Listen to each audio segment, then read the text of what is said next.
A Rádio USP apresenta Programa Universidade 93,7.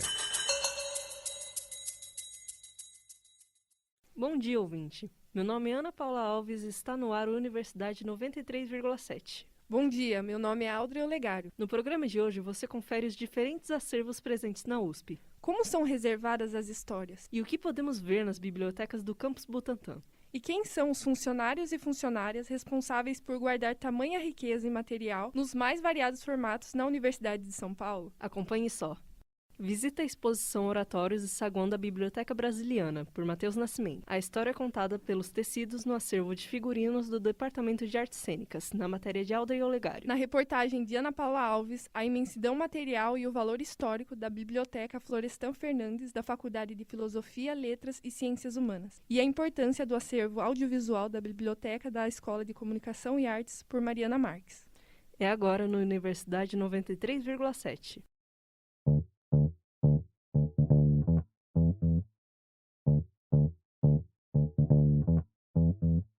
A Biblioteca Brasiliana pode ser uma das mais conhecidas da USP. De cara, o prédio convidativo facilmente atrai novos visitantes, além de ser um espaço agradável para passar o tempo livre. Conheça a história de fundação da Biblioteca Brasiliana na reportagem de Matheus Nascimento. Oi, hoje eu estou aqui na Biblioteca Brasiliana Guita José e vim aqui para descobrir o que um aluno pode fazer nesse horário, pós-almoço, nas áreas tanto abertas, tanto internas da biblioteca mesmo. Bom, o ambiente aqui é bem agradável, um prédio moderno, a gente vê um espelho d'água na entrada principal. A interação com o espaço interno e externo se dá por meio de vidros. O prédio não é totalmente fechado com paredes. Interessante isso.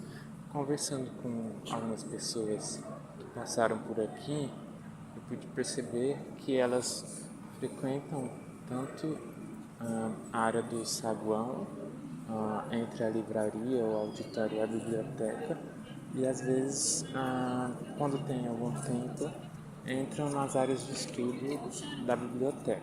O acervo da biblioteca ocupa um maior espaço, até mesmo do que as áreas de estudo. E também no subterrâneo da área da biblioteca, descendo algumas escadas, a gente vê uma área destinada às exposições. Lá, hoje eu encontrei uma exposição sobre oratórios e uma entrevistada comenta um pouquinho sobre. É a Sofia. Vamos ouvir o que ela diz. Oi, Sofia. Você veio aqui hoje na Biblioteca Brasiliana. Eu queria que você comentasse um pouco das primeiras impressões que você teve aqui no ambiente. Tá, hoje é minha primeira vez aqui na biblioteca e eu achei muito bonita, muito diferente das outras. E uma coisa muito legal é que, além da sala de estudos e do acervo dos livros, eles também têm uma exposição lá embaixo dos oratórios do século XVIII, e eu imagino que eles vão revezando também, vai mudando as exposições. Eu achei o ambiente muito legal, muito bom para vir estudar, vou vir mais vezes. Acho que é isso. E você, nessas próximas vezes que pretende vir, você já vai pesquisar um pouco da questão da história aqui do ambiente, porque é um prédio que destoa, né, dos outros da região aqui do campo. Eu acho que a gente tem que explorar muito e tomar cuidado para não ficar preso só no nosso prédio. A biblioteca que mais falam nas sociais é a Florestan Fernandes, então a gente acaba nem indo em outras, mas eu gosto de visitar e meu namorado a gente gosta também, então eu vim aqui, já fui na da FAO, e é isso, eu acho importante. Ao olhar para cima, me deparei com verdadeiras estruturas e muito mais do que prateleiras cheias dessas obras que realmente devem ser diversas. Oi, meu nome é Jeane, eu trabalho na Biblioteca Guita José Mindlin.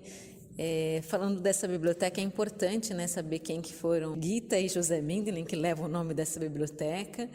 Eles, né, eram um casal, né, eles estudaram na Faculdade de Direito da USP e ao longo de mais de 80 anos eles, né, colecionaram livros. O Mindlin, José Mindlin, era um bibliófilo, um dos bibliófilos mais importantes, né, do Brasil, e que tinha, talvez o mais famoso, né, que tinha uma coleção de livros de uma biblioteca particular, né, de uma pessoa. E ele também foi empresário, ele foi fundador da empresa Matal Leve, que era uma empresa de pistões no Brasil, pioneiro, né, nessa área. Então, ele, como bibliófilo, ele juntou as duas coisas agradáveis, que ele era empresário, né, ele viajava muito, e nessas viagens ele podia adquirir muitas obras raras, especiais. Muito prazeroso trabalhar nessa biblioteca, no sentido da gente ter contato com obras realmente raras e especiais, que mostram, né, como que a trajetória do livro mesmo, pelo passar do tempo, a gente começa a ver as características do papel, como muda, né, de século. Nós temos livros aqui de 1500 e alguma coisa, né, como né, eles duraram tanto, porque a forma, né, de fazer o livro antigamente era totalmente diferente, né, do que é hoje.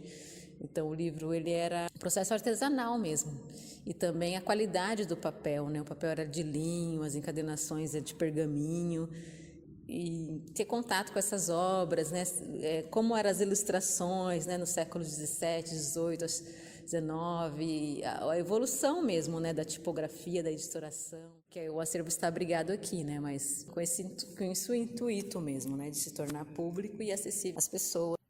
A Biblioteca Brasiliana fica aberta de segunda a sábado e fica localizada na Avenida Professor Luciano Gualberto, na cidade universitária. Para saber mais sobre a história da biblioteca, conhecer o acervo digital, acesse o site bbm.usp.br. Para você chegar na Biblioteca Brasiliana, o ponto de referência principal é partir do metrô Butantã. Você pode pegar uma das linhas circulares que circulam dentro do campus. Matheus Nascimento, direto da Biblioteca Brasiliana. Então, eu só consegui ir na exposição Oratórios, eu gostei muito de ver assim, essa questão, porque eu não consegui entrar no acervo mesmo da biblioteca. Eu achei interessante a forma de como era tratada essa questão, né, da religiosidade antigamente, de que as pessoas tinham quase como prática comum ter esses oratórios nas suas casas, nas áreas de convívio mesmo. Então, eu achei interessante porque são peças muito assim, minuciosas, bonitas, trabalhadas. Nem tudo que fica exposto em um acervo é de acesso público. Às vezes, algumas peças requerem um cuidado maior. E em uma biblioteca localizada em uma unidade tão antiga como a FEFELESH, os cuidados acabam sendo ainda mais necessários. A reportagem é de Ana Paula Alves. Nós estamos em frente à Biblioteca Florestan Fernandes, da FEFELESH. Como estamos falando da Faculdade de Filosofia, Letras e Ciências Humanas, você deve imaginar como é um espaço rico em tamanho e acervo. Nos armários à direita da entrada, você pode começar a explorar o lugar. Logo que entra, você se depara com uma escada, que leva aos 2 andares repletos de estantes. Ali você pode encontrar material dos mais diversos temas, autores e períodos. E o Carlos, que é funcionário daqui há décadas, nos fala um pouco sobre todo esse acervo. Comecei trabalhando aqui na década de 80 como auxiliar de bibliotecário. Nós fizemos um inventário, fazia tempo que não fazíamos. Começou em 2019, se não me engano, 18 ou 19, e mais ou menos conseguimos terminar esse ano com a biblioteca fechada. A gente tem quase 400 mil, né, no geral, né, que envolve que é livro, tese, dicionário, periódico, multimeios que são VHS, DVD, né. A gente tem, por exemplo, um processo de higienização, né, porque tem a questão também do pó, né, da poeira, né, que se acumula, né, e tudo mais. Mas o que impressiona não é apenas a quantidade e variedade, mas também o valor histórico das obras. Graças ao trabalho de curadoria e conservação, os estudantes podem conhecer obras com séculos de idade, embora seja necessário todo um cuidado para isso. Então nós temos materiais não circulantes no acervo, que vem a etiqueta não circula. Nós temos a área de livros raros, obras raras, livros de 1800, 1700, 1500. Tem uns que estão com a encadernação aí impecável, mas tem outros que estão ali um pouco, né, com problemas. Nós temos também um setor, tem acho que 2 ou 3 pessoas que lidam com a parte de restauro, com aquela parte assim, tipo, a capa tá solta, a página meio soltando, né, e tem um pessoal que mexe com isso aqui dentro. A questão das obras raras é assim, quando a pessoa ela quer consultar, não é um acervo que você vai lá e já pega o livro. Então tem um agendamento prévio, funciona das 10 às 5 da tarde, e a pessoa agenda um dia antes, aí a pessoa do setor, ela vai separar esse livro e a pessoa vai consultar lá em cima. Ela pode tirar foto, tudo, só não pode sair com ele para fora ou xerocar, né? Uma coisa assim, porque dependendo, pode danificar.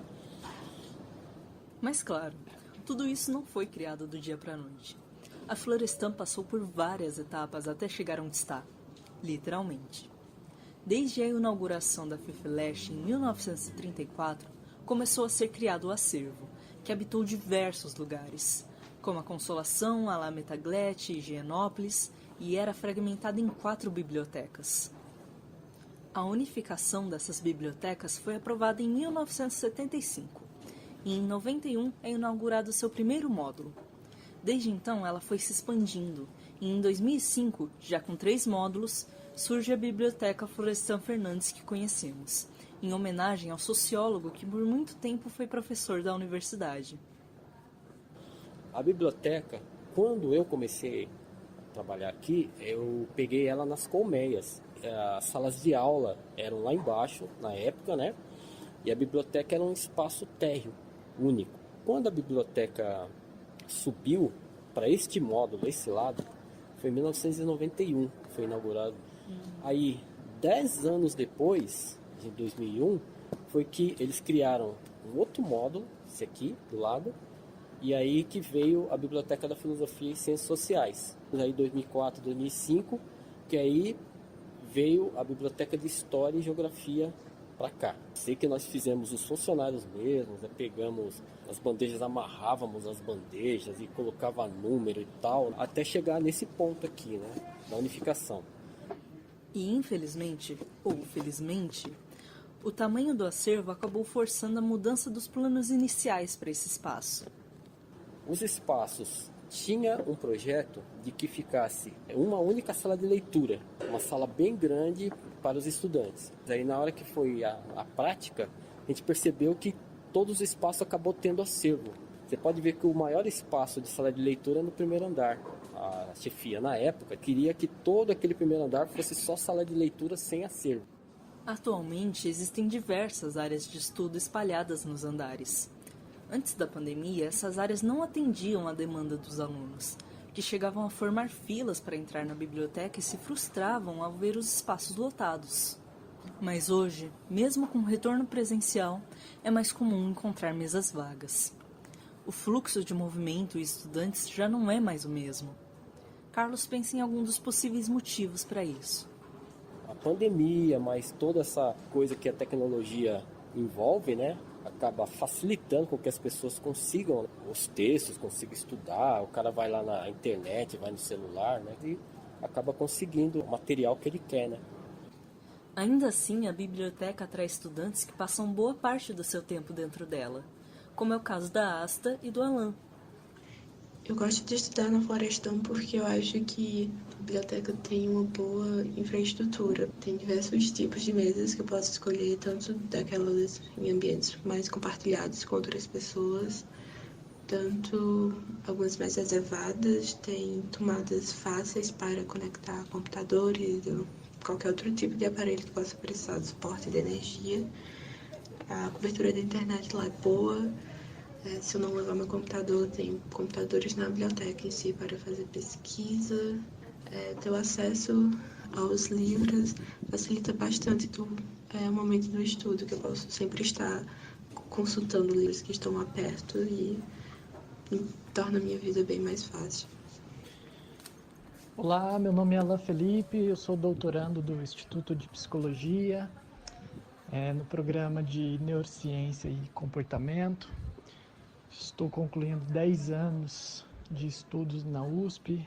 A biblioteca, para mim, é sinônimo de um lugar sagrado, de um lugar que está a um nível acima do mundo contemporâneo.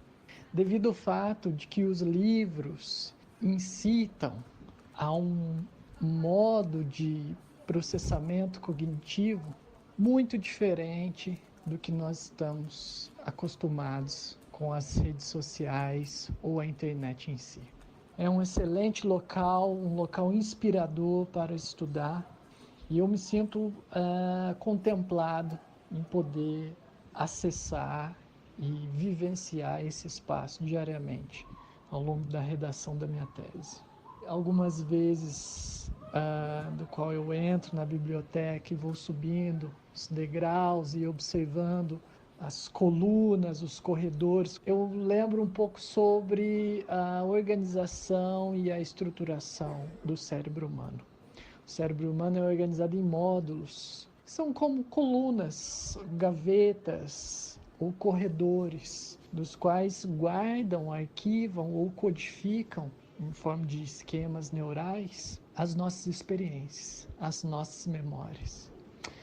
Estudar numa biblioteca é como entrar em uma outra dimensão de organização, de funcionamento e de compreensão.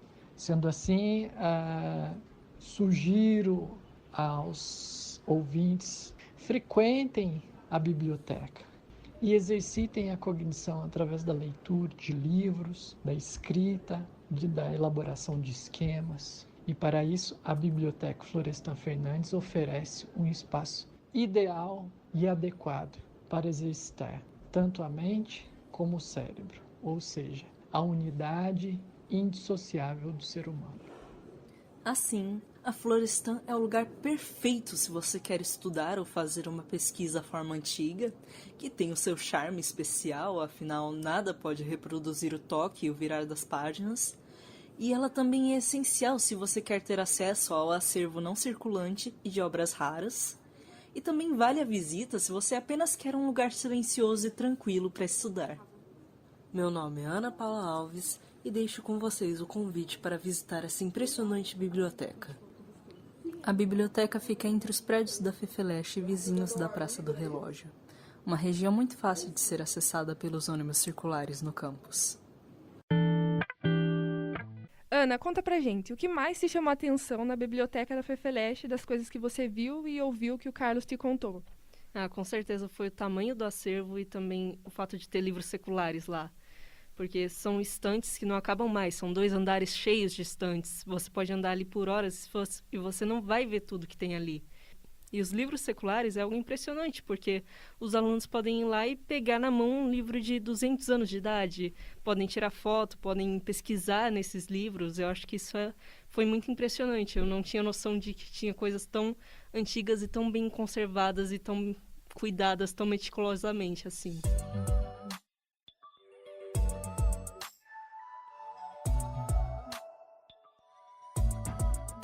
Quando falamos em acervo, provavelmente uma das primeiras coisas que vem à sua mente são livros e obras escritas, que foi o caso das matérias anteriores. Mas falar de acervo é também olhar para outras formas de preservar uma memória. E os figurinos podem ser um bom exemplo disso. A reportagem é de Alder Olegário. O espetáculo começa muito antes do acender das luzes. Envolve bem mais personagens do que apenas aqueles que sobem ao palco. Existe uma personagem que é essencial para contar a história, mas não participa do roteiro e muitas vezes também não sobe ao palco para se referenciar à plateia. Mas sem ela, o show perde a sua mágica. Estamos falando da figurinista e das costureiras. Quando falamos de acervos e da preservação de uma história, podemos ver que ela pode ser feita além de livros e pinturas, por exemplo. Esse é o caso do acervo de figurinos do Departamento de Artes Cênicas da USP. Nós fomos até lá para saber a história desse lugar. Descemos as escadas, caminhamos por um longo corredor até chegarmos a seu final, e viramos à esquerda. De frente a outra escadaria, já é possível ver os manequins e uma máquina de costura antiga. De longe, escutamos o ferro de roupa sendo usado pela protagonista dessa história, Silvana de Carvalho. Esse espaço é um espaço improvisado que foi criado há muitos anos, assim, para uso dos alunos da escola, tá? É só para isso, para uso dos alunos da escola. A gente recebe muitas doações e eles usam todos os figurinos que estão aqui disponíveis em aula. E também para as montagens, assim, quando tem algum figurino específico, aí a gente fabrica aqui também. Sempre tem uma verbinha, né, alguma coisa assim para as montagens. E aí tudo a gente faz aqui. A gente tem essa oficina, é um espaço improvisado, mas a gente consegue se virar. O acervo existe desde 1948. Começou em uma salinha e foi crescendo aos poucos até passar para o segundo piso do Teatro Laboratório da ECA. E são muitos figurinos mesmo, de cabide em cabide, uma infinidade de cores e caixas com memórias. Nas paredes, inúmeras linhas de todas as espessuras e tons. Tem algum figurino assim que você chegou a fazer que é o seu favorito, de alguma peça que foi feita? Ai, são tantos que tem mais de 10 anos que eu tô aqui, né, Audrey? Não dá para saber qual é o figurino favorito, na verdade, mas todos são, né? Porque cada montagem é uma história, é uma turma, e eles vão indo embora e a gente vai ficando e vai colocando uma nova no lugar e tudo começa de novo, né? O tempo todo. Então, assim, não existe um favorito, existem os favoritos, né? Mas é isso, agora mesmo eu tô fazendo figurinos para uma montagem específica, que eles vão usar branco, então tem que fazer figurino para a turma inteira. Mas é isso, funciona assim. É tudo muito simples, mas aqui se trabalha muito e se trabalha com amor. Eu costumo dizer que é o melhor espaço que a gente tem aqui na ECA, é esse acervo de figurinos. Silvana orquestra o acervo de figurinos há 10 anos e ela me contou que tudo acontece como se fosse uma mágica. A gente ainda não tem muito tempo, porque o figurino geralmente, quando ele se decide fazer um figurino, já está em cima da hora da estreia, praticamente. Por exemplo, eu tenho uma turma com 22 alunos e eu tenho um mês para fazer o figurino para esses 22 alunos, e eu trabalho sozinha. E como a mágica não pode parar, depois da nossa conversa, Silvana seguiu a passar o figurino do próximo espetáculo.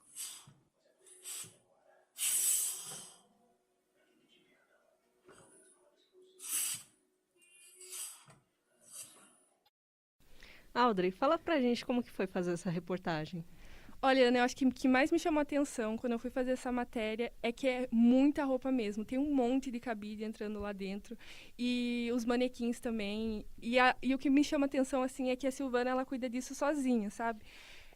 Numa matéria do JUSP, são praticamente 10 mil peças e é tudo doado, assim, de teatro e também dos alunos. E a Silvana, ela fala, né, que cada história, cada figurino é uma história, cada figurino é uma turma e que marca, assim, a vida dela, que como ela falou, assim, na reportagem, é tudo como se fosse uma mágica, porque é tudo feito muito rápido mesmo. É bem impressionante o trabalho dela e eu acho que foi isso que mais marcou para mim. Bom, seguindo o caminho das diferentes formas de acervos, conheceremos agora a Biblioteca da Escola de Comunicações e Artes. Vai ser um lugar interessante quando olhamos para os vastos arquivos audiovisuais. A reportagem é de Mariana Marques. Escuta só. É na Avenida Professor Lúcio Martins Rodrigues, número 443, que a Biblioteca da ECA se localiza. Ela existe desde que a Escola de Comunicações e Artes foi criada, em 1966. Na época, ela era ligada à antiga Biblioteca Central da USP. Na década de 70, foi vinculada ao Departamento de Biblioteconomia, do qual se separou 3 anos mais tarde, em 73. Foi nesse ano que a Biblioteca da ECA foi oficialmente inaugurada, e segundo um dos jornais estudantis da época, já contava com mais de 50 títulos periódicos e 1000 livros.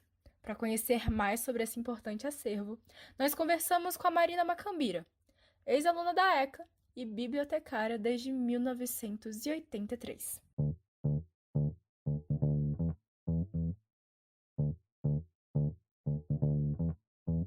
O acervo audiovisual de CDs, filmes em DVD e o acervo de partituras, eles ficam aqui nessa área, que é restrita.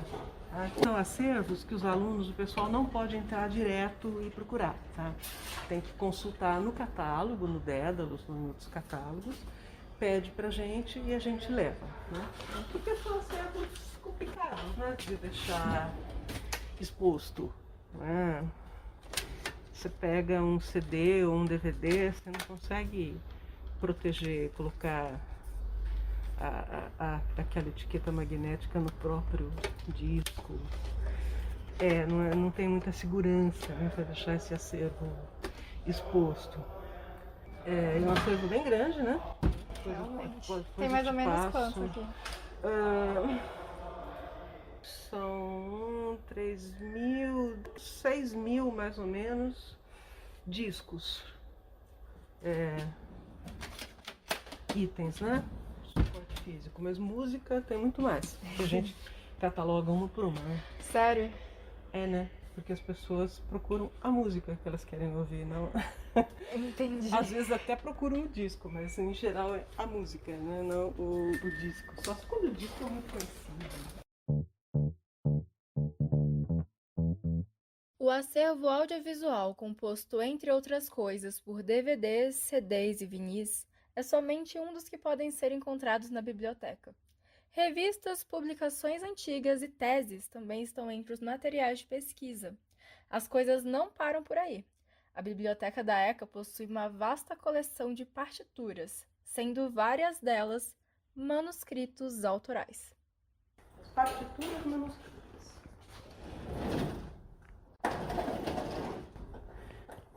Por exemplo, nós temos a obra do Gilberto Mendes, que é um compositor brasileiro, um dos compositores contemporâneos de música erudita brasileira mais importantes e conhecidos. Ele doou, ainda em vida, que ele faleceu, acho que há uns 2 anos, os manuscritos dele. Isso é uma partitura, porque Gilberto Mendes fazia um tipo de música bastante diferente, tá? Aqui também. Isso aqui já é mais normal, a gente espera que seja uma partitura. Um papel vegetal. Isso aqui era o original para fazer cópias. Isso aqui. Essa daqui especificamente, eu acredito que é feita por copista. Copista eram pessoas que tinham uma caligrafia, digamos, não sei se é essa palavra, né? Que sabiam escrever música assim, bem feitinho, né? Porque isso aqui é manuscrito, é a mão. Tá? E você vê que tá bom, né? Tá bem feito, claro. Agora, tem algumas que são manuscritos do próprio compositor. Você vê que já é uma coisa mais rabiscadinha, né? A coleção não para por aí. Para consultar o acervo disponível, basta acessar o sistema Dédalus e, em casos de dúvida, converse com um dos bibliotecários. Durante o período letivo, o local fica aberto de segunda a sexta, das 9 horas da manhã às 8 horas da noite. Espero que vocês tenham gostado de conhecer um pouquinho mais sobre a biblioteca da Escola de Comunicações e Artes comigo. Tchau! Mari, conta pra gente, mesmo estando do lado do nosso prédio, teve alguma coisa que você ouviu fazendo a reportagem que você não tinha ideia? O que mais me surpreendeu foi as partituras manuscritas, porque é um material raríssimo e que exige muito preparo e muito cuidado dos bibliotecários. E, enfim, são materiais que foram doados pelas famílias dos compositores, então realmente a gente tem uma noção da importância que as famílias dão para a continuidade de todo esse conhecimento e para o estudo também. Neste programa, podemos ouvir sobre a história da Biblioteca da ECA brasiliana, Florestan Fernandes e do acervo de figurinos das cênicas. Cada uma com uma relação própria com a comunidade USP, trazendo diversas formas de preservar uma história. Universidade 93,7 fica por aqui. O programa de hoje teve a apresentação de Audrey Olegário e Ana Paula Alves. Reportagens por Matheus Nascimento, Mariana Marques, Ana Paula Alves e Audrey Olegário. Um bom dia e bom almoço para todos. Esse programa está disponível no site usp.br/radiojornalismo. Agradecemos pela audiência e esperamos que esse programa tenha te ajudado a conhecer melhor tanto os acervos da universidade quanto as pessoas que zelam por todo esse material. Até a próxima! A Rádio USP apresentou Programa Universidade 93,7.